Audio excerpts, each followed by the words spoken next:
What if for a moment you let go of the idea of good and bad and completely blew up that box?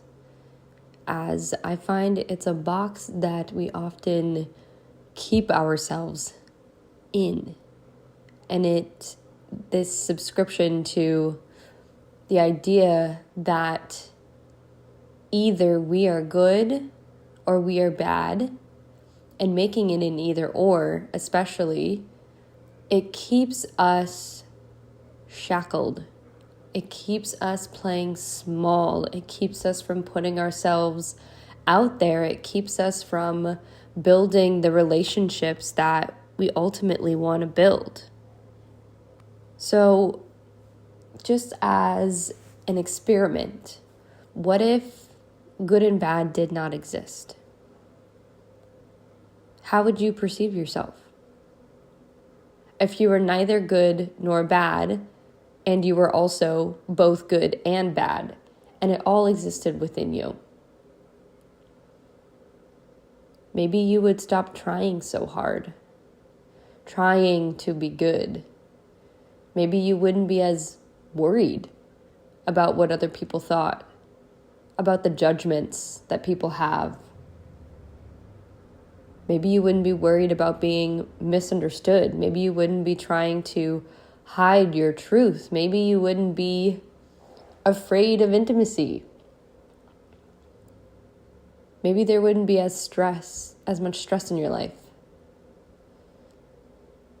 If you didn't have to worry about being good or bad, and that wasn't necessarily the root of a lot of your motivations.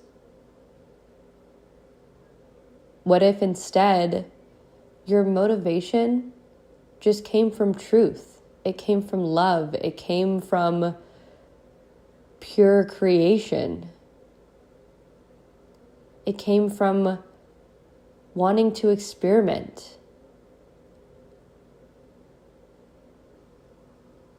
This is a question I sit with a lot, is what is my actual motivation behind the things that I'm feeling, the things that I'm doing, the things that I'm thinking, the way that I'm behaving? Where is this coming from?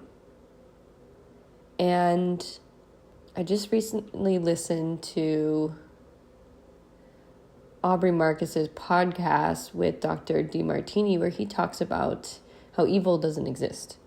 And I think there's a lot of good perspectives that he shares, and it's inspired me to think deeper about this topic and understanding it and how it applies for myself even, and my own viewpoints and perspectives on the world, and how I perceive things as bad and where I perceive things as bad. And I'm like actively sitting with this more and more and letting it kind of work me. But like, I'm sitting with the question of where am I labeling things as bad that maybe aren't actually bad. I'll give you an example. I'm looking at really my fears, because this is all tied together, being the idea and belief of being bad versus good, and living in that kind of either or black and white space, as well as just like how that influences our fears.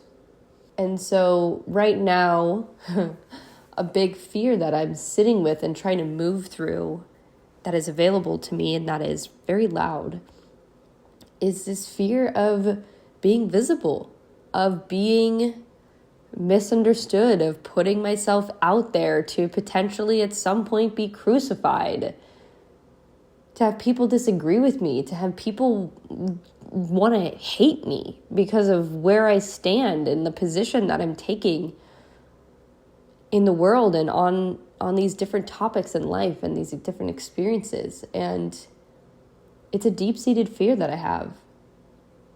And I'm also sitting with that question of, okay, what are my beliefs here?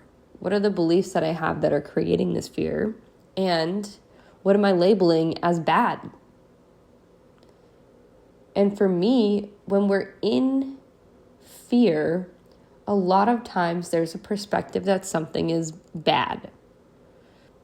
And of course, that's not to say there's things that we genuinely don't want to happen. Like, yes, no, I don't want to be murdered, and I don't want to die, and I don't want to get into a horrible car accident where I lose a limb or I'm paralyzed. Yes, I don't want any of those things to happen, but they also might not be bad. And I'm gonna not go down that rabbit hole too much right now, but I'm just sitting with the example, bringing it back around the fear that I have around visibility. I can see that I am labeling the idea of being misunderstood as bad. And I'm labeling this idea of being disruptive as bad, as what else was there that I was sitting with? The idea of having people disagree with me. All that is bad. The conflict, it's bad. And so I'm digging into that a little bit more, and I'm sitting with it of just questioning, just challenging my own beliefs, because that is how we grow, through challenge. We don't grow through things being easy. We don't grow through things being clear all the time. We grow by challenging our perspectives and our way of life and the things that we're doing. I'm constantly challenging myself, challenging my beliefs, asking myself, analyzing, okay, where did that just come from in that tiny little disagreement or that tiny little interaction? What was the motivation? What state was I in? Where was my nervous system? Analyzing this and challenging, asking, was that true? Was that true in that moment? And so I think it's really important that we have these challenges in our lives, and these perspective challenges, where it's I don't know, does good and bad exist? Does it not? The answer really doesn't matter. It's the process of the questioning that matters, that births these breakthroughs and opens the doors to having a breakthrough where you can understand yourself a little bit more. Because I think that's so much of the healing journey is just, it's almost even less about healing and more about just returning home. You're remembering. It's more of a remembering process where you're just peeling back the layers of what actually isn't true that you've taken on as truth, probably at some point to protect yourself, which is fair and reasonable, which a lot of those protection mechanisms are developed in childhood. And as we're growing up and learning about the world, and now, if you're 25 and up, you have a choice. You have a choice to be different, to find a new way, to find a different way to exist. You have a choice to not keep those walls up. You have a choice to not feed the protection mechanisms so much, to rewire new ways of being and new mechanisms through strong boundaries and learning how to respect yourself and learning about what it is that you actually even need and desire and want. But the point here really is about the challenge and the importance of challenges in our lives and the role that they play for us. The invitation that it really is to find a different perspective, to find a new truth, a deeper truth. And that's why there's this whole thing about healing as a spiral. because there's always more depth. There's so much depth to us as human beings, and most people have no interest in exploring those depths. And I can tell you that I am not one of those people. I am willing to go to the deepest depths of myself, and I continue to do that. Continue to meet the depths of my being, my soul, to understand myself better, because there's always more. There's always more love. There's always more compassion. There's more truth. You know, the average lifespan is around, 80 something years old. That's not a lot of time. That is so not a lot of time. Can't possibly learn everything in one lifetime. And so I'm choosing to, in this lifetime that I have, in this dream time, with the time that I have, to be the explorer, to go to those depths, to be curious, to believe that there is more to life, to more to this world, more to this realm than what we've been taught, what we've been fed, what we've been programmed with and conditioned with. There's so much magic, is what I'm learning. So much magic and so much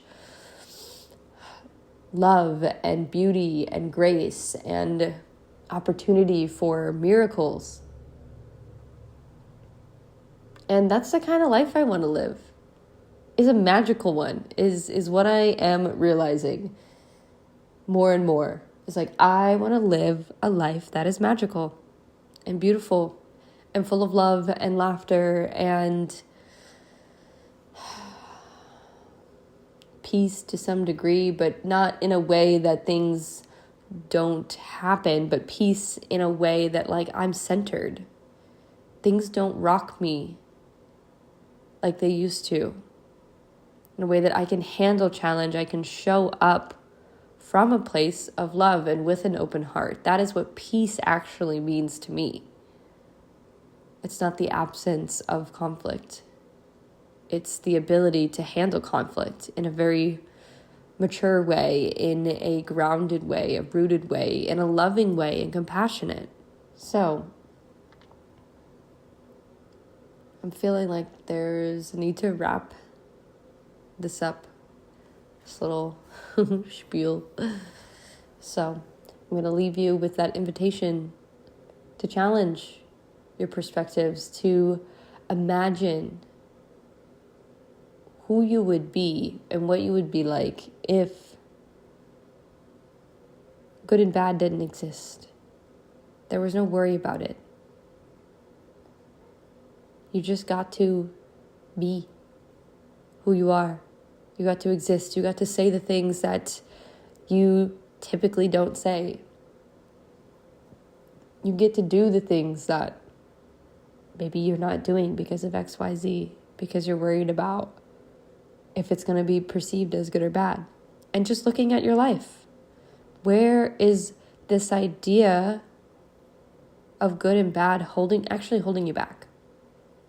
Holding you back from stepping into the version of yourself you want to be, that you know yourself to be, that the Creator is dreaming for you. All right. Good journeying, questioning, inquiring, challenging of yourself, and blessings for the rest of your day, evening, week, month, year, life, all of it.